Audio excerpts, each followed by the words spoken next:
Bonjour Anne. Bonjour Pauline.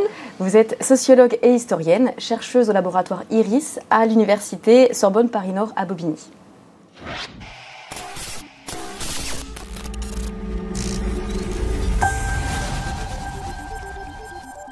Vous êtes également chercheuse au groupement d'intérêt scientifique sur les cancers d'origine professionnelle, le GISCOP 93. Il s'agit d'un collectif de scientifiques engagés qui mène depuis plus de 20 ans une recherche sur les activités exposées à des cancérogènes en Seine-Saint-Denis. Et vous êtes par ailleurs l'autrice de Mourir de son travail aujourd'hui, enquête sur les cancers professionnels, un fléau évitable. Nous vous recevons aujourd'hui à l'occasion de la publication de Reconnaissance des risques cancérogènes au travail dans les mines. Alors, il s'agit d'un travail collectif réalisé par le secteur mines de la Fédération des mines et de l'énergie de la CGT. Et donc, cet ouvrage se présente comme un recueil de fiches de poste. Ce recueil donc, liste par ailleurs avec précision l'ensemble des cancérogènes auxquels ces professionnels ont été exposés et liste les examens complémentaires en matière de suivi post-professionnel qui sont recommandés. Alors, quel peut être l'intérêt d'un tel inventaire ? L'un des premiers intérêt essentiel, c'est le fait de, effectivement, lister, rendre visible, donner à connaître les multiples cancérogènes auxquels ont pu être exposés les mineurs. Si les mines ont fermé en France, restent dans le corps des mineurs des cancérogènes en fait, auxquels ils ont été exposés. Et les cancérogènes, ils ont ceci de particulier que c'est des dangers à effet différé. C'est-à-dire que on court le risque de contracter un cancer 20, 30, 40, voire 50 années plus tard. Et quand survient la maladie, alors elle ne survient pas toujours, il faut quand même le dire. C'est-à-dire toutes les personnes qui ont été exposées aux cancérogènes ne développeront pas forcément un cancer. Donc il n'y a pas de déterminisme, mais il y a des risques accrus de contracter un cancer. Donc c'est important d'avoir cette somme, parce que c'est une somme, pour deux choses au moins, déjà obtenir un suivi médical post-professionnel, parce que souvent les médecins qui vont croiser les mineurs méconnaissent totalement le travail dans les mines, où ils ont une vision extrêmement réductrice. Les mines, c'est associé à la silicose.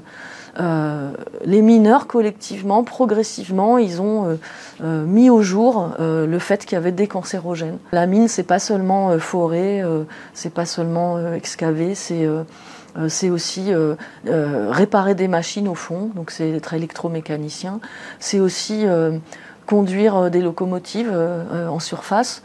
C'est toute une série de métiers qu'on n'imagine pas forcément et qui ont tous été exposés à des cancérogènes au fond, dans des espaces très confinés. Donc ça redouble la dangerosité.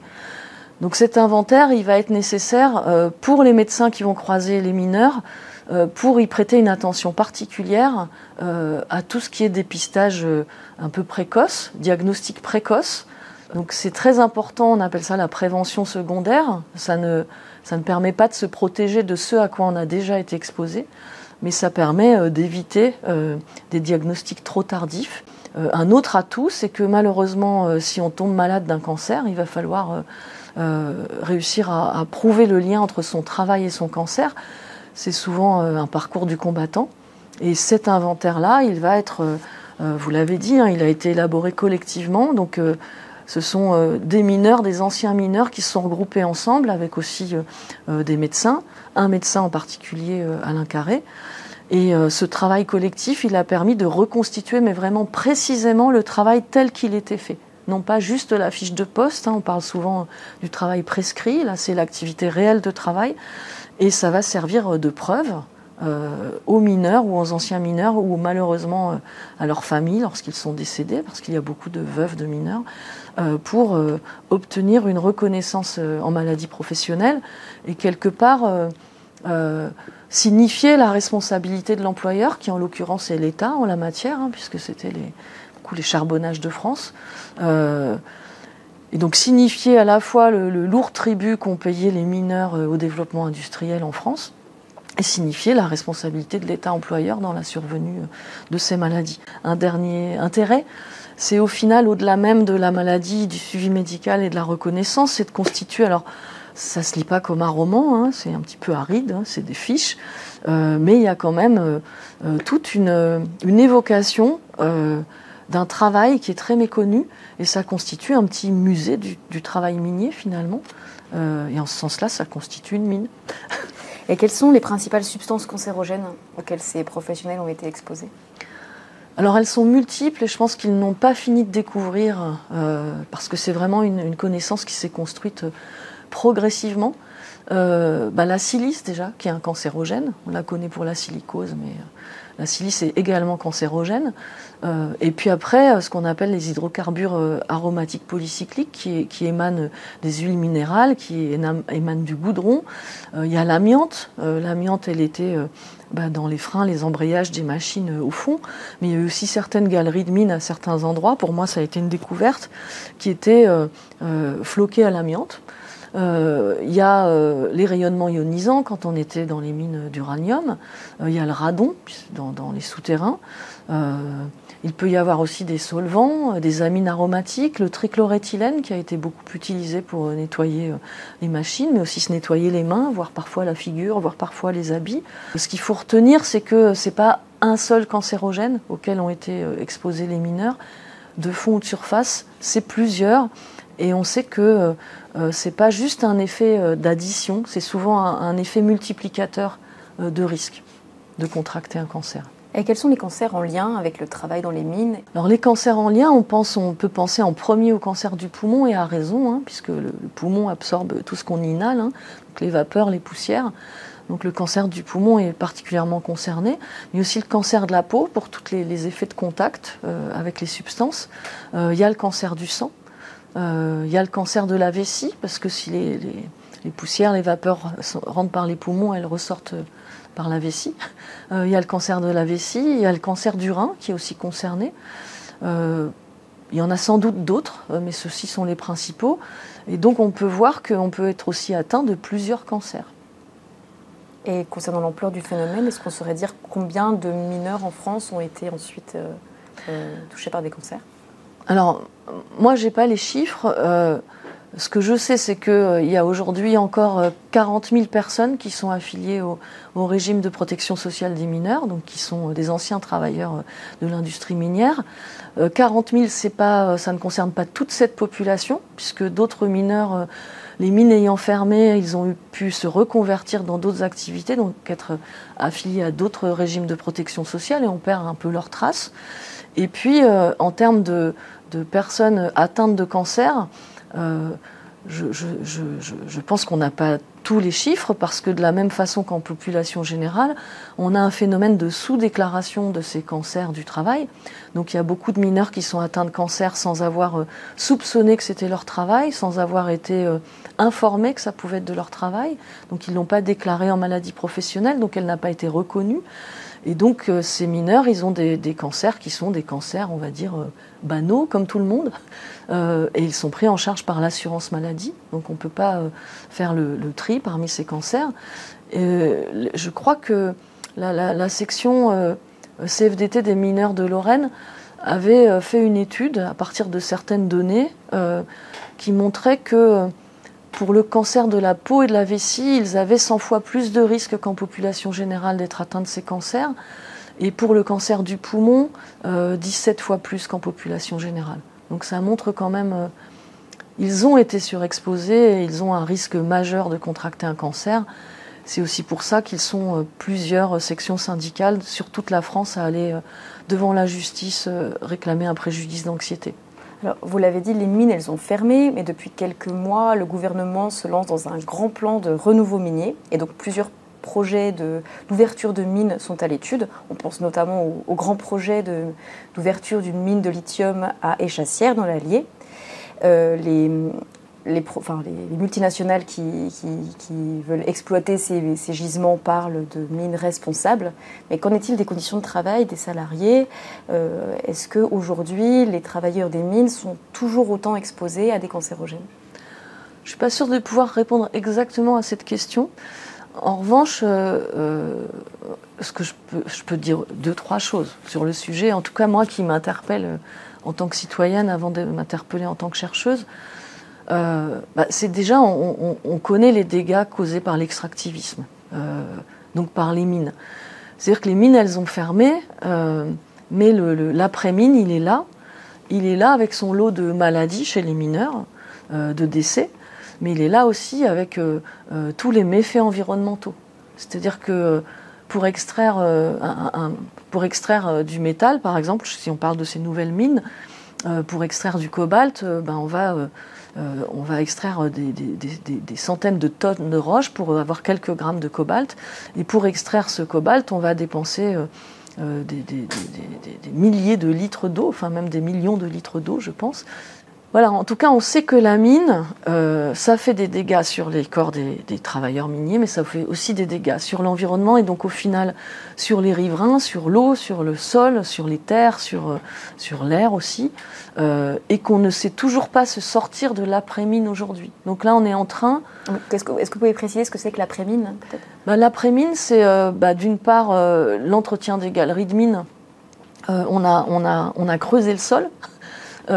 Aujourd'hui, on a des régions, je pense toujours à la Lorraine d'où je viens, où on a des terrains qui s'écroulent, enfin on a des effondrements de terrain, parce que les galeries de mines ne sont plus entretenues, parce que l'eau remonte dans les galeries de mines, parce que le sol s'écroule. Donc on a des villages où les maisons se sont complètement fissurées, où les gens ont été obligés de déménager. On a des routes qui se sont détruites à cause de ça. Et puis, il y a tous les rejets miniers. Donc, on a ce qu'on appelle les terrils ou autre chose ailleurs. On a des choses qui peuvent apparaître des montagnes maintenant, enfin comme des montagnes, des collines boisées, à des gens qui n'ont pas connu le temps de la mine. Mais ces petites montagnes, ces collines, ces jolis petits lacs, en fait, ils sont bourrés de substances toxiques. Et c'est un vrai danger pour la santé publique. On l'a vu avec l'ancienne mine de Salsigne, au moment de grands orages, de grandes tempêtes. En fait, l'eau... Salsigne, c'est dans l'Aude, c'était une ancienne mine d'or et d'arsenic. Enfin, oui, qui a utilisé beaucoup l'arsenic. Et le ruissellement de l'eau a entraîné le ruissellement de ces déchets arsenicaux qui ont pollué largement l'environnement, les vergers, les jardins, l'eau des habitants du coin. Selon de récents travaux, 11% des Français sont exposés au travail à des substances cancérogènes. Quels sont les métiers les plus à risque ? Alors c'est selon une étude qu'on appelle l'étude SUMER, qui est la surveillance médicale des risques au travail. Je le dis parce qu'elle ne concerne que les salariés au régime général et des salariés de la fonction publique et de la fonction publique hospitalière. Donc toutes les personnes qui ne sont pas salariées ou fonctionnaires échappent à cette étude-là. Enfin, il ressort de cette étude que 11% des salariés en moyenne sont exposés à des cancérogènes. Je le redis parce que c'est des personnes qui sont exposées dans leur activité habituelle de travail. C'est-à-dire qu'elles ne sont pas exposées accidentellement à des cancérogènes. On estime que dans leur activité habituelle de travail, il y a ces cancérogènes-là. Donc ce sont des dangers de contracter un cancer. Et quand on regarde de plus près, au-delà de la moyenne, on se rend compte que c'est plus d'un tiers des ouvriers qualifiés qui sont exposés à ces cancérogènes. Et puis on peut aussi regarder selon le statut. C'est majoritairement des intérimaires. Près de 20% des intérimaires sont exposés à des cancérogènes. C'est beaucoup des jeunes aussi. C'est beaucoup des apprentis, des jeunes en apprentissage, donc dès l'âge de 15 ans, qui sont exposés à des cancérogènes. Plus on est exposé jeune à des cancérogènes, plus on court le risque de contracter un cancer plus tard. Et on sait que les jeunes et les intérimaires font partie des populations qui sont les moins informées, les moins protégées, qui bénéficient le moins des modalités de protection au travail, qui ont des parcours morcelés, je pense aux intérimaires, qui n'ont pas forcément la transmission des savoir-faire de travail protecteurs, toute une série de facteurs qui accentuent leur vulnérabilité face aux cancérogènes. Et on estime que 14 000 à 30 000 nouveaux cas de cancer détectés chaque année en France ont une origine professionnelle. Alors, comment parvenir à faire le lien entre son cancer et son activité professionnelle, et quelles sont les principales difficultés pour établir ce lien ? Alors quand vous dites on estime, c'est des études épidémiologiques qui estiment qu'il y aurait à peu près entre 4 à 8% des cancers incidents qui seraient d'origine professionnelle. Donc selon le taux d'incidence des cancers, on en arrive à, selon les années, entre 14 et 30 000. Mais il faut bien dire que ces études sont sous-estimées, mais il faut juste avoir en tête que c'est un indicateur bas du nombre de cancers qui seraient d'origine professionnelle. Et en parallèle à ces études, on a ces dernières années 1600 cas de cancer qui sont effectivement reconnus en maladie professionnelle. C'est très peu finalement. C'est très peu, et ce sont sur ces données-là qu'on s'appuie pour rendre compte du risque cancérogène au travail. Donc vous voyez l'écart abyssal, donc vous avez raison de parler de difficultés. Alors les difficultés, elles sont de plusieurs ordres, hein. Elles sont déjà qu'on est quand même dans un monde où la représentation dominante des causes du cancer, c'est ce qu'on appelle les comportements individuels, donc le tabac, l'alcool, l'hygiène de vie en général, l'alimentation, le sport, etc. Et donc quand un cancer survient, des années après les expositions, donc souvent on est retraité, on a pu fumer, on a pu boire, hein. Et du coup on va se dire que naturellement c'est qu'on a fait quelque chose qu'il ne fallait pas. Pourtant il y a beaucoup de campagnes qui nous disent de ne pas le faire. Donc on serait un petit peu responsable de son cancer, et c'est vraiment difficile de penser un lien avec son travail, d'autant plus que le plus souvent on a ignoré avoir été exposé à des cancérogènes au travail. Alors on a souvenir, hein, d'avoir eu le nez qui brûlait, d'avoir eu de la toux, d'avoir eu des sentiments de malaise, de vertige. Mais les cancérogènes, ils ont ce site particulier qui sont invisibles et que parfois ils sont inodores. Et donc c'est pas forcément ce qui fait ce qu'on sent, ce qu'on perçoit le plus, qui est le plus toxique. Donc ça, c'est une des premières difficultés, c'est percevoir, comprendre, savoir, avoir connaissance du fait que oui, on a été exposé à des cancérogènes, et que peut-être ces cancérogènes, sans doute, ils sont en lien avec la maladie qu'on a contractée après. Ensuite, il faut trouver un médecin qui accepte de faire un certificat médical dédié pour pouvoir déclarer en maladie professionnelle. Et il y a peu de médecins qui le font pour plein de raisons différentes. Déjà, une grosse carence en formation de la part du corps médical sur ces questions-là. Ça les éloigne quand même de leur corps de métier qui est le soin, qui est de guérir. Là, il s'agit en fait de faire un certificat pour que leurs patients aient accès à un bénéfice social. Et ce bénéfice social, il est souvent méconnu ou mal compris. C'est-à-dire que le bénéfice social, c'est bien sûr une reconnaissance du lien entre le travail et la maladie, donc aussi une reconnaissance du travail effectué. C'est la possibilité de bénéficier d'une indemnisation, donc d'un mieux vivre sa maladie. Mais c'est aussi un enjeu collectif, puisque c'est le fait de pouvoir que ces cancers-là, qui sont autrement pris en charge par l'assurance maladie, qui est financée par nous tous, et on nous dit, et rabat les oreilles, que c'est en déficit, que ces cancers-là soient pris en charge par une branche spécifique, qui est la branche accident du travail, maladie professionnelle, qui n'est financée, elle, que par les employeurs. Et là, on a un effet un petit peu pollueur-payeur, c'est-à-dire que ces cancers-là doivent être pris en charge par les personnes qui seraient responsables, soit à l'échelle d'une entreprise, soit à l'échelle de plusieurs entreprises, pour au final favoriser la prévention, avec l'idée que plus les employeurs responsables de ces expositions auront à payer, plus ils seront amenés à mettre en place des préventions pour éviter que leurs salariés soient exposés à des cancérogènes. Donc j'en reviens aux médecins. Donc les médecins, par méconnaissance, ils ne s'engagent pas dans ce travail de certificat, d'autant plus que certains d'entre eux qui l'ont fait, ou qui connaissent des gens qui l'ont fait, ont vu que ça pouvait être un certificat qui finalement s'inscrive dans un espace de conflit, puisque là, dans le cadre d'une démarche de reconnaissance, on parle d'une instruction contradictoire, c'est un peu parole contre parole et preuve contre preuve, entre le salarié ou le retraité concerné et l'employeur ou les employeurs concernés.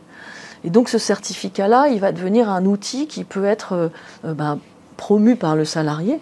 C'est normal, c'est le médecin qui l'a établi, il n'a rien inventé, le salarié, c'est son médecin qui lui a dit primo, vous êtes atteint d'un cancer, et secondo, il peut être d'origine professionnelle.